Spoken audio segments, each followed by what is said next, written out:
Du coup, dans la partie 2, j'avais parlé de mon diagnostic, comme quoi le médecin m'avait diagnostiqué hyperactive. Donc là, je vais vous parler dans la partie 3 de mon histoire, entre autres. Donc, tout a commencé, du coup, j'ai été diagnostiquée hyperactive, etc. Donc, j'arrivais à m'y faire, quoi. J'avais un traitement spécial pour ça, donc tout se passait bien. Donc après, je suis rentrée en primaire. Donc faut savoir qu'en primaire, j'étais un peu la risée, le vilain petit canard de mon école.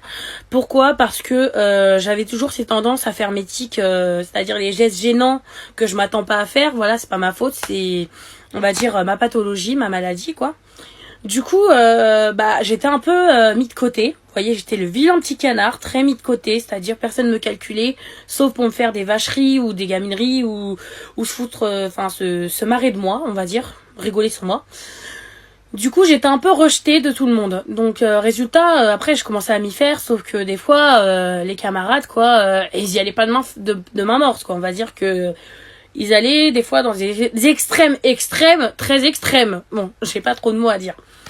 Du coup, rentrée en primaire, donc j'étais un peu la risée de l'école, pardon, sachant qu'en plus de ça, j'étais un peu différente de tous.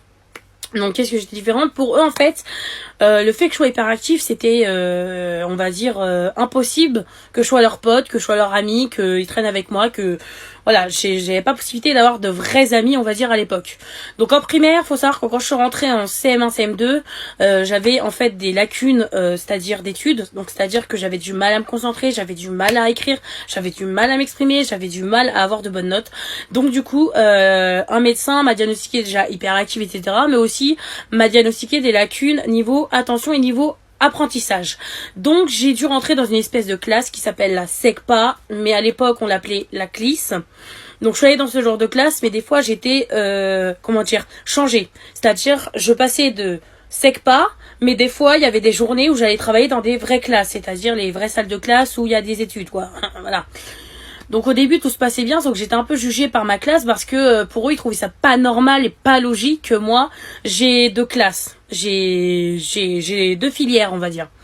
Du coup, tout se passait très mal, en fait, dans ma classe de CM1, CM2. J'étais beaucoup harcelée, j'étais celle qui était toujours jugée.